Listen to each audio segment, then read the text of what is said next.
You are listening to the Speech Space Podcast, a podcast full of tips and resources for SLPs.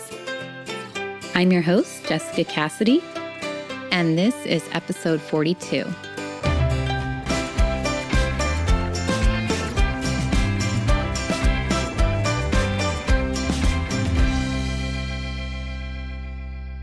Hey everyone, today we're going to be talking about using video clips in speech therapy.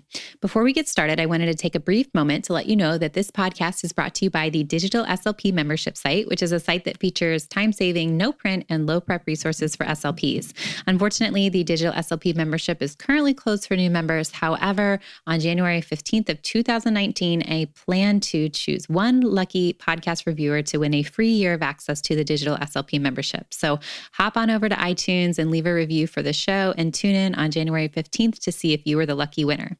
If you'd like to learn more about the membership or jump on the wait list to be the first to know when the doors open back up, please head on over to thespeechspace.com/digital SLP. Okay, so let's go ahead and talk about using video clips in your speech therapy sessions.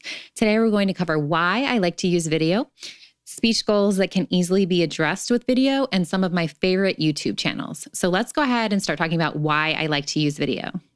There are many reasons actually why I love using video in speech therapy. And I think my favorite reason has to be because it is so engaging. Students are just so drawn to video. And I find that short video clips serve as a great connection piece amongst students or even between the SLP and the student. I find that if you find the right clip, you can often motivate students who might otherwise seem unmotivated or disinterested. Some speech goals that can easily be addressed with video would be vocabulary, WH questions, fluency, retelling, sequencing, social skills, and inferencing. So I want to get a little bit more specific about each one of those. So let's start with new vocabulary. So for this goal, I like to pre-teach the vocabulary words. And after we have reviewed them, we go through and we watch the video. And then the student is asked to draw a picture of the scene depicting that vocabulary word that we had talked about, in addition to using the new vocabulary word in a sentence. So for example, say the vocabulary word was the word fascinating. So you would pre-teach the word, talk about the definition, synonyms, antonyms, and anything else you wanted to touch on, then have your student watch the video. And I like to have my students complete an action when they're listening for the target word. So for example, maybe they slap their hand on the table or stand up or raise their hand whenever they hear the target word. And then at the end of the video, I have them write the vocabulary word down, then draw a picture of the scene that depicted the given vocabulary word in the video. And then I have them write the word in a sentence. And I really like this approach because it gives multiple exposures to the vocabulary words. The next goal that you can target easily is WH questions. So for this goal, I review the different types of WH questions. Say if we were working on who questions, I would remind my student that a who question is in reference to a person. And then we would watch the video with lots of characters in it. And as the video was played, I would pause at the opportunity to ask who questions. For example, a question might be something like, who took the dog for a walk? And if your student's ready and able, then of course you could just hold off until the end of the video to ask those who questions. Another goal is fluency enhancing and or stuttering modification techniques. And for this goal, it's pretty simple. Students are asked to watch the clip, then retell the events of the video using their strategies. Like I said, it's really simple, but it's a nice way to let students practice using their strategies, talking about a video that really interests them. Another goal that we can work on with video is retell. And this one's pretty simple as well. You're going to watch the video together, and then your student retells the events of the video to you or to another student in their group. And we know that a lot of our students have trouble with details. So what I love about using video is that we can actually show them any details that they've left out when retelling the events of the video. I just simply fast forward or rewind to any important details and review what was left out so they can get instant visual feedback. The next goal is sequencing, and this is similar to retell, but I like to use a graphic organizer for this one. So we watch the clip together, and then we use the graphic organizer to review the different steps of the sequence that we saw in the video. If your student isn't able to complete higher level sequencing tasks, you could just stick to a really simple formula like first, next, then last.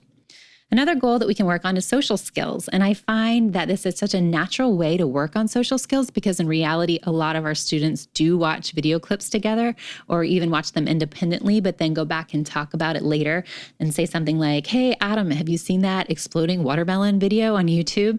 So watching a clip in a small group in speech and then working on important social skills like staying on topic and using expected behaviors during the discussion are very functional and relevant. The last goal we're going to talk about today is inferencing. And for this goal, I again love that instant visual feedback that you get. You can first talk about the clues that you will use to help with predicting what's going to happen next. And then you can watch a video that you've pre-screened so you know that it's loaded with scenes where you can pause the video and then ask your student, what do you think will happen next? And a very basic example of this might be a student getting on a school bus or a musician tuning their instrument or a patient nervously sitting in the doctor's office waiting for the doctor. Let's talk about my favorite YouTube channels. But before I jump in, I wanted to suggest that you actually follow my YouTube channel, which is just called The Speech Space.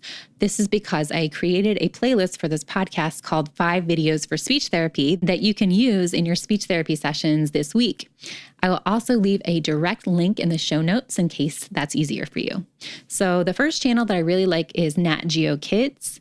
I like that the videos are clean, they're concise, and they contain really fun facts that the students like to talk about. Their How Things Work series is especially neat, so you'll want to be on the lookout for that one. The next channel that I recommend is called The Dodo. This channel has the cutest videos about animals that have an extra special bond with their owner. And these stories are not your typical stories. They're generally very unique. For example, I just watched one the other day. It was about a rooster that had hatched, and he thought a little girl in the house was its mother. So this rooster waited for this little girl at her bus stop every single day for her to get off the bus. It was very cute. So yes, they're not your average story, but they are great for getting a conversation going. And then the last channel I wanted to mention is TED Talks. And I know that most of you are probably familiar with TED Talks, but I felt like I couldn't get away without mentioning this one, just in case you hadn't used TED Talks in speech therapy yet. I find that these talks are a really great way to get older students, usually about the middle school, high school level, talking about socially relevant topics. I also did want to mention that video with relevant discussion questions is now offered within the Digital SLP membership. It's a new feature, so it's still growing, but it is something that I'm really excited about. And the nice thing about this is that I've previewed all of the videos for you, so you don't have to waste your time with that. And I've also pre-generated about 4 or 5 relevant questions for each video, which saves you time as well. And like I said, the membership is currently closed, but it's going to be reopening in early 2019. I do not have a date for you yet. But you can jump on the wait list for that at thespeechspace.com/digital SLP.